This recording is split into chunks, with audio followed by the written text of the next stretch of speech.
Allah dan kepada siapapun yang berjuang di jalan dakwah. Sehingga Allah menutup wasiat-wasiatnya di ayat yang ketujuh, wali rabbika fasbir. Maka bersabarlah ya untuk terus mentaati perintah Allah. Maka bersabarlah dengan penuh rasa cinta menjalankan ya perintah-perintah Allah Subhanahu wa taala.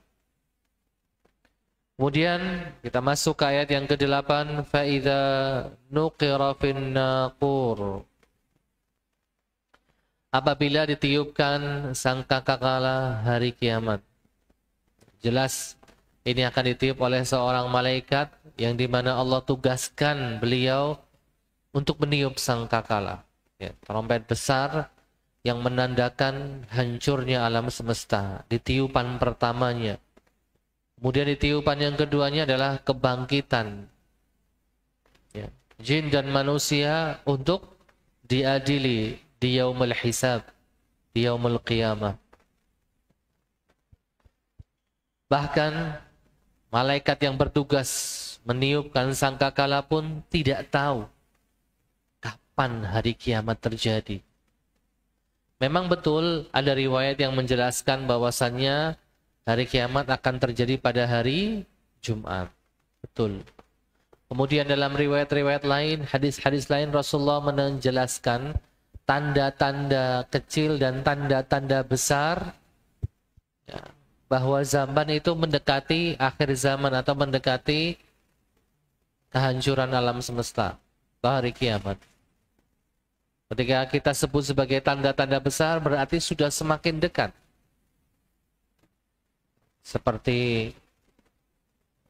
turunnya Dajjal, kemudian turunnya Nabi Isa alaihissalam membunuh Dajjal, kemudian setelahnya Ya'juj wa Ma'juj ya, dan seterusnya sampai matahari terbit dari arah mana? Barat apa timur? Barat ya.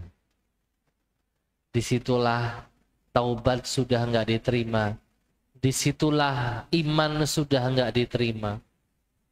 Tinggal menunggu detik-detik hancurnya alam semesta. Fadzalika yauma idzin yaumun asir. Maka itulah hari yang begitu sulit. Gak usah bicara orang munafik dan orang kafir. Orang-orang beriman yang telah melakukan amal soleh, para nabi pun menghadapi hari itu hari yang cukup berat. Karena itu merupakan hari persidangan, pertanggungjawaban kita terhadap amal soleh yang telah kita lakukan.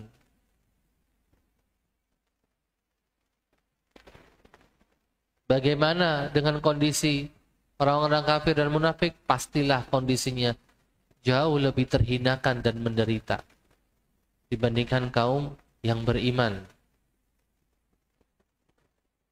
Hari kiamat disebut sebagai yaumun asir, atau dalam ayat lain disebut sebagai yaumul hisab. Sudah hafal nama-nama hari kiamat? Sudah ya, anak Pesma pasti sudah lah ya. Coba selain yaumul hisab apa? Hah? Jangan nengok sebelahnya. Ustaz begitu. Apa? Ingat gak? Yaumuddin. Maliki yaumuddin. Yaumuddin itu hari pembalasan. Terus? Lagi.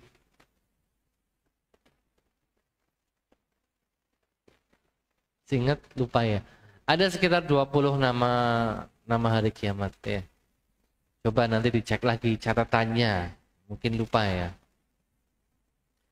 Alal kafirina ghairu yasir.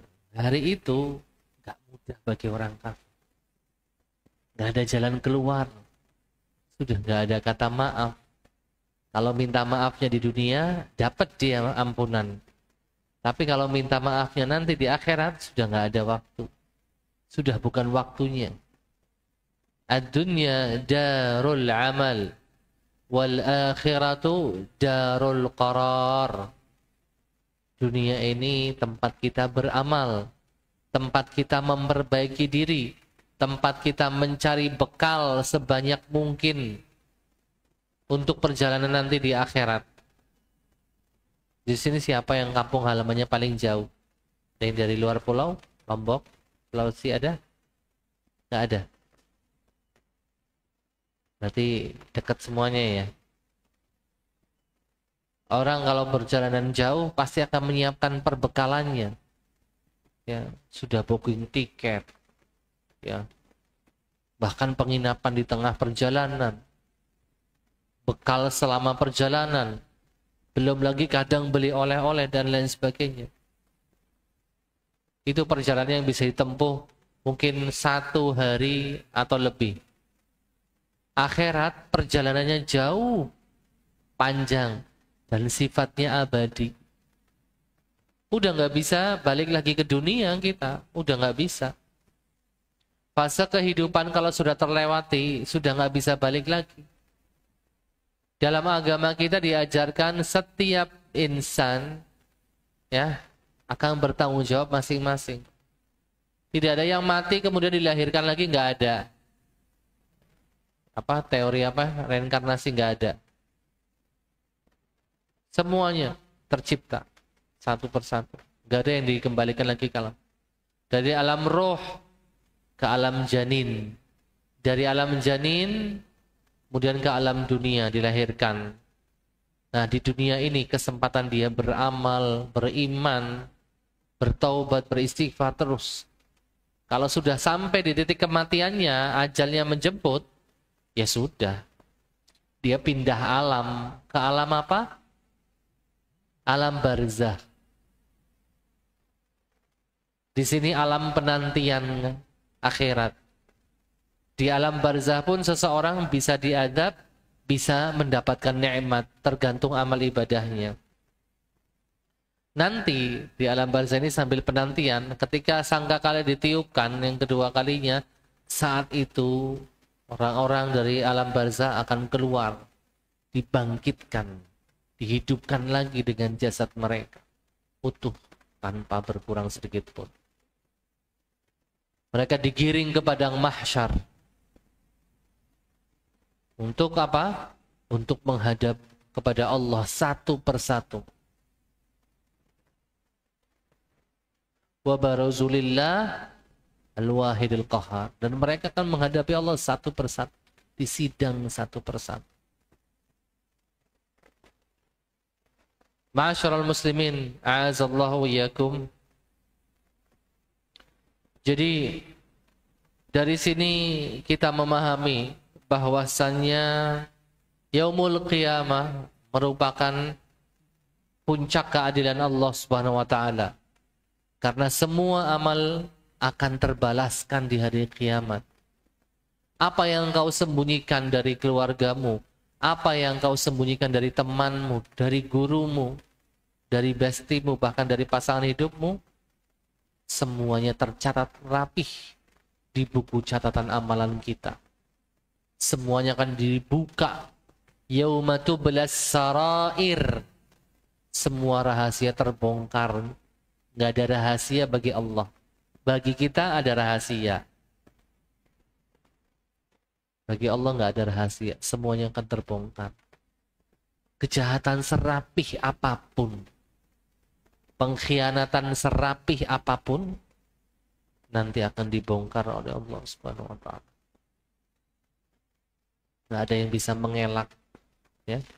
Makanya kalau kita mau berbuat dosa, berbuat zalim, atau sebuah kejahatan, berpikir panjang.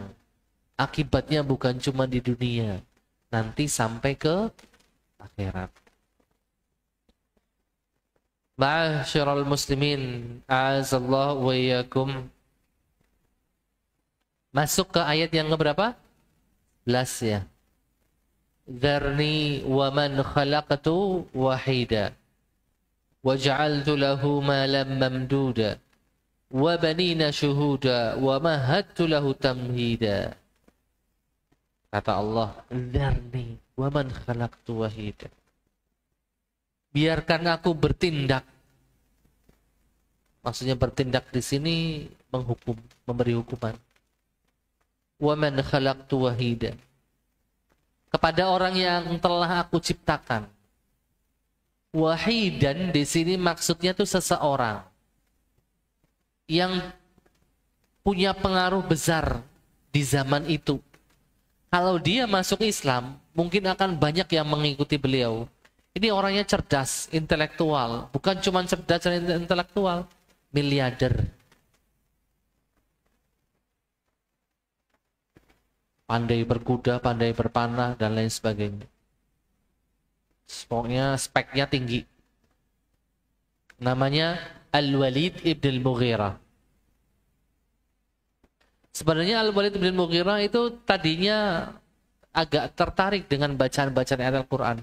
Tapi karena teman-temannya yang menasihatinya, jangan sampai kamu jadi ketularan mereka. Jangan sampai kamu meninggalkan agama nenek moyang kita. Awas ya, kamu orang terpandang dan lain sebagainya. Akhirnya Al-Walid tidak jadi. Nah, Al-Walid ibn al-Mughirah inilah yang dimaksud dengan kata wahida. Kenapa disebut wahidan? Karena dia lahir dari perut ibunya seorang diri tanpa membawa harta, tanpa membawa anak, tanpa membawa status. Tapi setelah besar, Allah berikan dia harta, anak-anak keturunan, ya, dan lain sebagainya. Namun hal itu malah justru menjadikannya sombong, tidak mau tunduk terhadap Allah, tidak mau menerima dakwahnya Nabi Muhammad sallallahu alaihi wasallam. Wa ja'altu lahu malam mamduda, dan aku jadikan baginya harta benda yang banyak. Malam mamduda, harta yang melimpah. Buat belanja nggak habis-habis. Ya. Itu hartanya Al-Walid bin Mughirah. Saking melimpahnya. Bisa dikatakan mungkin Qarun di zaman jahiliyah. Wa banina syuhuda, dan anak-anak yang selalu bersamanya. Ya. Kadang orang punya banyak anak tapi nggak bisa membersamai orang tuanya kan. Tapi di sini Allah menjelaskan wabanina syuhuda, dan anak-anak yang selalu membersamai. Artinya anak-anaknya walaupun sudah besar, sudah menikah, itu tidak jauh dari tempat tinggal dari dirinya.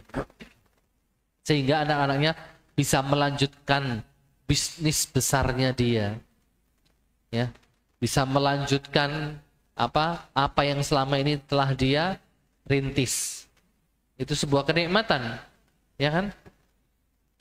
Terkadang kita lihat ada orang anaknya masya Allah jadi ini jadi itu, tapi tinggalnya hanya berdua sama pasangannya, ya, anaknya ya kadang datang setahun sekali gitu. Wa mahadtu lahu tamhida, dan aku lapangkan baginya bukan cuma masalah rizki, bahkan masalah politik, power. Dia punya itu, ya. Allah berikan dia punya status, punya posisi di mana dia benar-benar punya power di masyarakat Mekah saat itu. Bukan orang sembarangan Al-Walid bin Mughirah. Tsumma yatma'u an azid. Namun sayangnya dia serakah, ya. Kepengen terus nambah harta, kepengen terus tambah tinggi posisi kedudukan politiknya atau powernya, namun membangkang terhadap dakwah Islam yang dibawa oleh Rasulullah SAW. Kata Allah, kalla, nggak bakalan, ya, nggak bakalan ditambah sama Allah. Innahu kana li ayatina adida, karena dia suka menentang ayat-ayat Al-Quran yang dia dengar. Padahal kalau dia ditanya jujur, dia akan menjawab sungguh, ini bukan perkataan manusia, ini bukan bikinannya Muhammad bin Abdullah. Saya orang cerdas, saya ngerti sastra, saya tahu ini bukan bikinannya dukun, ya, atau wangsit dari jin, enggak. Ini memang sebuah kalam ilahi, ya, perkataan Tuhan. Karena saking indahnya ayat-ayat Al-Quran yang dia dengarkan. Cuman sayang karena sombong, gengsi dan lain sebagainya, akhirnya dia nggak mau mengikuti dakwah Islam. Dia nggak mau menjadi pengikut Nabi Muhammad Sallallahu Alaihi Wasallam. Ya kalau kita dengerin ayat Al-Quran kan nggak tahu apa-apa ya, taunya cuma dengerin gitu. Oh merdu ini enggak. Jadi zaman itu orang dengerin Al-Quran walaupun kafir, ngerti artinya, ngerti maknanya, dan bisa hanyut mendengarkan itu. Masih ingat kisahnya Umar ketika marah-marah mau mendatangi adik perempuannya sama suaminya. Yang dia dapat gosip dari orang-orang katanya adik perempuannya dan suaminya itu sudah masuk Islam. Wah dia marah, bawa pedang terhunus. Sampai masuk rumah adiknya dibukakan di mana suami kamu, di mana ini ada orang apa enggak di rumah, enggak dijawab. Sampai Umar mau menyentuh lembaran mushaf Al-Quran, maksudnya ayat-ayat yang ditulis di selembar kertas zaman waktu itu, dihalang-halang sama adik perempuannya, nggak boleh. Akhirnya Umar emosi, disitulah Umar nampar adiknya sampai berdarah. Nah, pas lihat adik perempuannya berdarah, baru Umar nyesel. Akhirnya, kamu sih ngayal, aku nggak boleh baca. Mas, kamu kafir. Kafir tuh najis, nggak boleh pegang Quran. Sekarang kamu mandi. Akhirnya mandi, habis itu membaca surat Toha 1-10. Di situ setelah membaca itu, Umar bergetar. Umar ngerti ini bukan perkataan dukun atau sastrawan atau pujangga atau siapapun itu, ini bukan. Ini indahnya sudah melampaui batasan manusia. Di situ Umar langsung tanya sama adiknya dan suami adiknya, di mana Muhammad bin Abdullah? Terus kata adiknya, mau apa kamu? Kata suaminya, tenang. Barangkali kakak kamu mau kebaikan. Aku nggak mau menjahati dia, kok tunjukkan dia. Terus dibawa bertemu Rasulullah SAW, terjadi dialog sedikit, kemudian akhirnya Umar menyatakan keislamannya. Disitulah gempar seantero kota Mekah. Jagoannya, Umar tuh jagoannya. Kamu tahu saking gedenya Umar, naik kuda Arab, kakinya tuh gantungnya hampir kena tanah. Saking kuat dan gedenya bodinya Umar, itu pedangnya Umar kalau diangkat laki-laki dewasa harus pakai 2 tangan. Tapi Umar mengayunkannya dengan 1 tangan cukup. Seperti itu. Jadi figur yang ya super gitu ya, superior banget. Orang-orang masuk Islam pada sembunyi-sembunyi, di hidden statusnya. Nggak boleh ada yang tahu aku udah jadi muslim. Kalau mau sholat lihat-lihat, aman nggak baru sholat. Ketahuan keluarga bisa dikucilkan. Kalau anak muda bisa diusir sama orang tuanya jadi gelandangan. Tapi ketika Umar masuk Islam, dia menuju ke perkumpulan para pembesar Quraisy Mekah saat itu. Hei, bapak-bapak sekalian, saya mau ngumumin sesuatu. Apa, Mar? Tumben kamu. Saya sudah masuk Islam, ya. Sekian pengumuman dari saya. Semuanya melongo. Semuanya terbelalak diam. Sampai ada yang menggerakkan sebelasnya. Itu tadi Umar beneran ngomongnya gitu, nggak kesurupan tah? Beneran dia yang ngomong, iya. Umar masuk Islam, siapa yang berani ganggu? Siapa yang berani mengusik? Gak ada. Itu kisahnya Umar masuk Islam karena apa? Mendengar atau membaca 10 ayat pertama surat apa tadi? Toha, ya. Oke. Innahu kana li ayatina adida. Sa'urhiquhu sa'uda. Ya, aku akan membebaninya mendaki pendakian yang memayahkan. Maksudnya apa? Allah akan berikan dia azab yang berlipat-lipat. Sama Allah di dunia dibiarkan. Hukuman, Mas, ini buat rumus prinsip hidup kita. Seberat-beratnya problem yang sedang kita hadapin, sesakit-sakitnya, seperih-perihnya sakit yang sedang kita derita, itu nggak seberapa dengan perihnya azab di akhirat. Musibah di dunia yang kita terima, lalu kita sabar, kita hadapin dengan penuh keikhlasan dan ridha, kita dapat pahala, dosa-dosa kita digugurkan, derajat kita dinaikkan.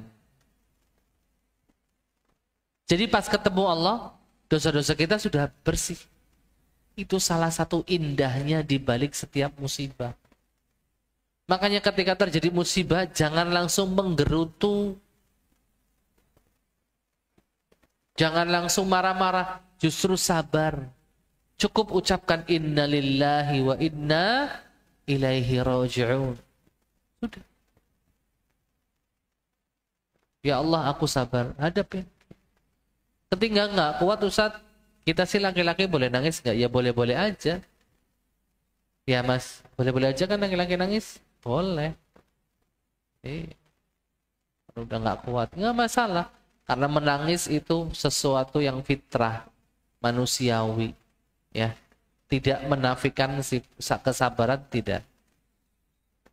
Jadi kalimat atau ayat yang ke-17 ini, sa'urhiqu sa'uda, itu nanti sama Allah Subhanahu wa taala, Al-Walid bin Mughirah diberikan penderitaan dan azab yang berlipat-lipat dan tiada hentinya.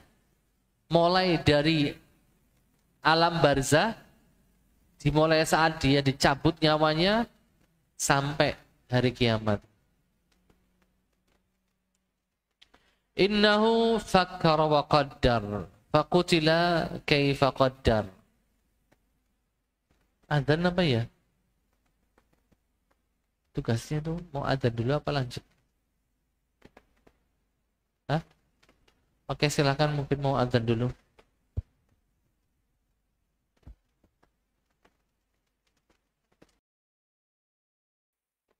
Respon suaminya sudah berbulan-bulan pisah rumah, tidak ada rumah.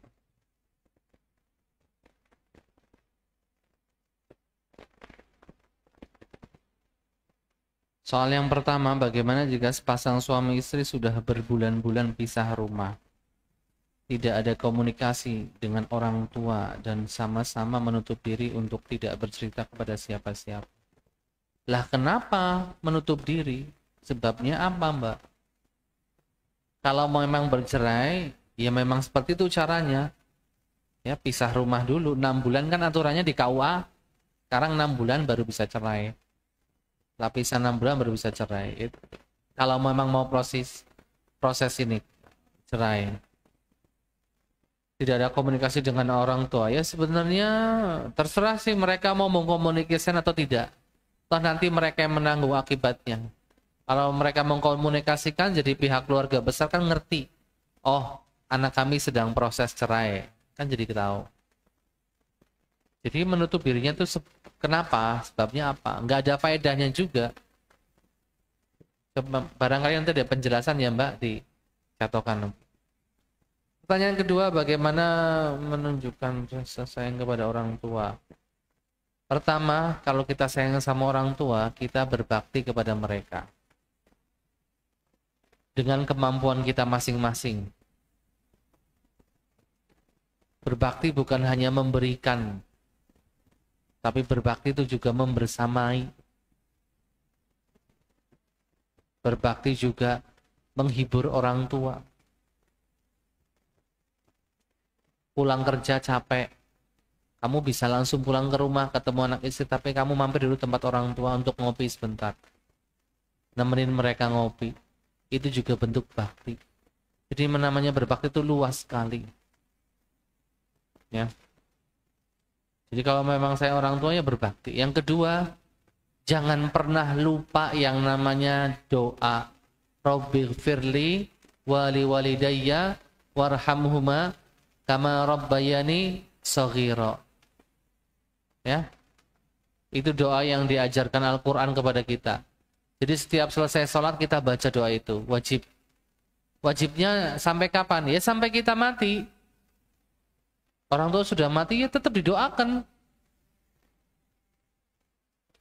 Mereka sudah meninggal dunia tetap doa kita jalan. Kewajibannya di kita. Ya. Bukan tergantung orang tua masih hidup atau tidak, bukan. Kalau anak soleh mendoakan orang tuanya. Kalau nggak mendoakan orang tuanya, Anda bukan anak soleh. Titik. Ada hadisnya kan? Wa waladun soleh yad'u lahu.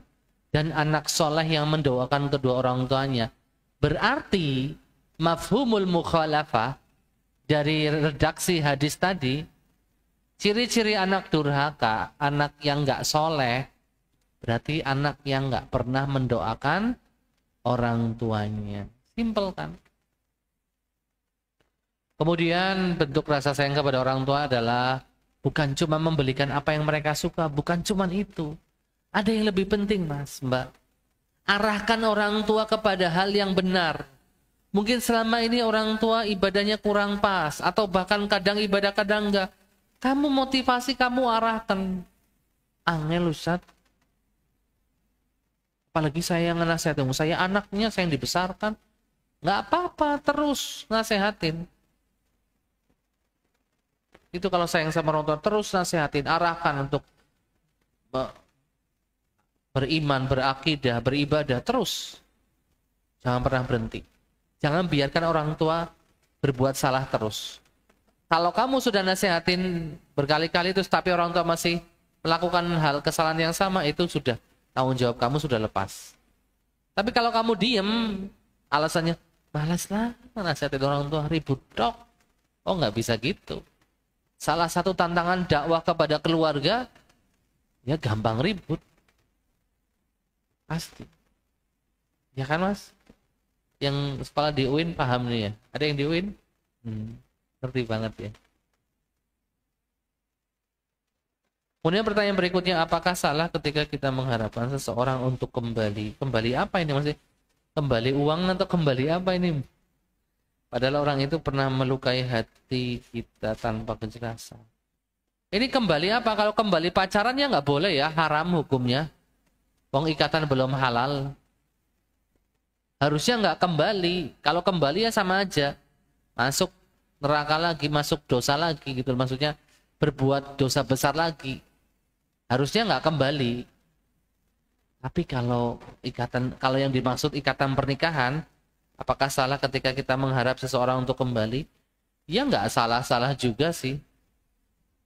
Namanya cinta kan nggak bisa diatur. Cuman kan gini, Mas, Mbak, kita harus punya prinsip. Ada yang namanya red flag. Apa? Batas garis. Ketika pasangan sah kita, Ustaz nggak ngomong gebetan, nggak ngomong pacar ya. Itu semuanya haram dalam agama kita. Melakukan dosa besar berulang kali, Anda boleh memutus hubungan.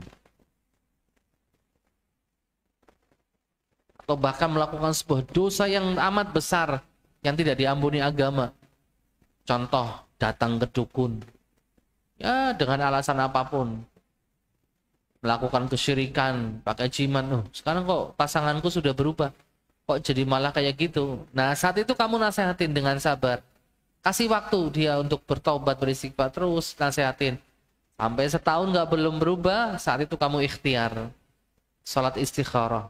Minta pertolongan Allah Subhanahu wa taala. Karena memang harus stop. Jangan mempertahankan hubungan toksik. Ini kalau udah nikah nanti ya Mas. Bukan sekarang. Kalau sekarang sih nggak ada. Kalau sekarang jelas toksiknya. Itu pasti. Tidak ada pacaran yang benefit. Pasti toksiknya. Jadi nggak salah sih mengharapkan. Cuma nanti kalau disakitin lagi jangan nangis, ya. Jangan menyesal, wong itu keputusan Anda.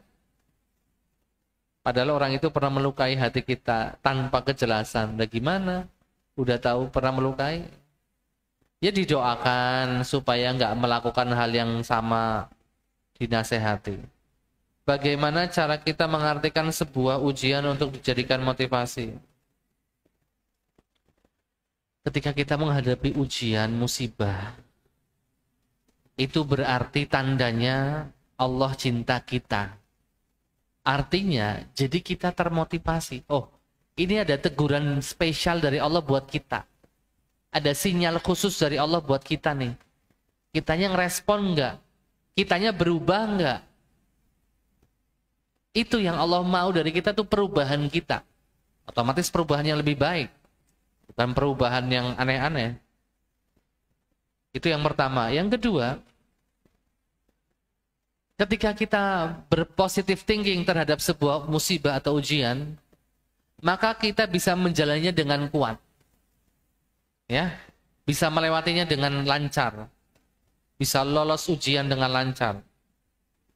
Jadi, ujian itu dijadikan motivasi. Oh, aku harus bisa, aku kuat. Imanku, pikiranku masih kuat menghadapi ini. Itu jadikan motivasi.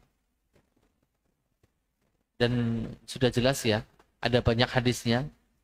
Orang itu akan dicoba dalam kesehatannya, hartanya, ekonominya, atau bahkan anak keturunannya. Itu cobaan yang paling berat. Atau cobaan-cobaan lain yang di bawah itu. Ya. Nah, kalau orang sudah dicoba, berarti orang yang sedang Allah inginkan kebaikan pada dirinya. Jadi kalau lagi kena musibah, sedih boleh, tapi harus sabar, harus ridho. Dan tekankan atau camkan pada diri kamu masing-masing bahwasanya, oh Allah lagi sayang aku. Allah lagi pengen menggugurkan dosa-dosaku. Gitu. Nanti bisa menghadapi musibah dengan enak, dengan nyaman. Kemudian bagaimana cara menyadarkan kakak kita yang melenceng? Ini melenceng gimana? Melenceng jadi tulang lunak atau gimana ini? Melencengnya, contoh melenceng ikut aliran sesat. Oh, harus didatangkan ustadz. Ustadz yang sekiranya bisa diskusi. Jangan ustadz yang, maksudnya ustadz yang bisa diajak diskusi, yang kakak kamu cocok. Supaya bisa mengarahkan ke jalan yang benar, terbebas dari aliran sesat tersebut. Tapi kalau melencengnya melenceng yang lain, mungkin karena hal-hal psikologi, ini bisa dikonsultasikan ke psikolog. Melencengnya yang apa ini? Macam-macam ya melenceng ya. Ya, apapun bentuk melencengnya, tetap ada usaha kita mendoakan, menasehati, mengarahkan. Sudah. Ditolak hari ini, besok lusa nyoba lagi. Pekan ini nasihat kita masih ditolak, besok aku traktir apa dulu dah. Besok aku belikan apa. Terus nanti kapan lagi ketemu, nasehatin lagi. Terus. Emang baru berapa kali kamu nasehatin kakak kamu? Nabi Nuh 950 tahun berdakwah. Pagi, siang, malam. Terus-terusan berdakwah. Lah kita buru-buru 10 tahun, baru setahun sudah bad mood. Itu orang kayaknya nggak bakal dapat hidayah deh, Sat. Itu emang orang udah ditakdirkan Allah tersesat. Loh, kamu sudah dakwain berapa tahun, Mbak? Ya baru 2 bulan sih. Ya Allah, baru 2 bulan, baru 6 bulan. Dakwah itu panjang, terjal, banyak cobaannya. Tapi pahalanya melimpah ruah. Masuk ke pertanyaan terakhir. Afan Ustadz izin bertanya, apakah ada amalan yang dapat menghapus dosa-dosa besar? Tidak ada. Setahu saya tidak ada. Menghapus dosa besar loh ya. Taubat nasuha, istighfar. Itu yang menghapuskan dosa besar. Atau dengan hukuman syariat. Kalau menghapuskan dosa-dosa kecil banyak, Mbak. Contoh sholat 5 waktu, puasa Ramadan, umroh, haji, sedekah, dan amalan-amalan lain yang bisa menggugurkan dosa-dosa kita. Saya bacakan satu hadisnya yang terkait menggugurkan dosa-dosa ya. As-salawatul khams, dari solat ke solat 5 waktu ya, subuh ke zuhur, zuhur ke asar, asar ke maghrib, maghrib ke isya. Itu semua bisa menggugurkan dosa-dosa kecil kita. Wal jum'atu ilal jum'ah, dan hari Jumat ke Jumat berikutnya. Hari Jumat kan ada sholat Jumat. Ya, ada baca surat Al-Kahfi dan seterusnya. Wa Ramadan ila Ramadan, dan dari Ramadan ke Ramadan. Dari puasa Ramadan itu bisa menghapus dosa-dosa kita sebanyak apapun. Mukaffirat lima bainahunna, penghapus semuanya. Idza jtunibatil kabair, kata Nabi, dengan syarat kamu harus menjauhi al-kabair. Al-kabair itu apa? Dosa besar. Ya. Jadi dosa besar dihapuskan dengan ya tadi ya istighfar, taubat, bisa juga musibah yang Allah berikan. Wallahu a'lam bishawab. Aqulu qawli hadza wa astaghfirullahi wa lakum. Tsumma assalamu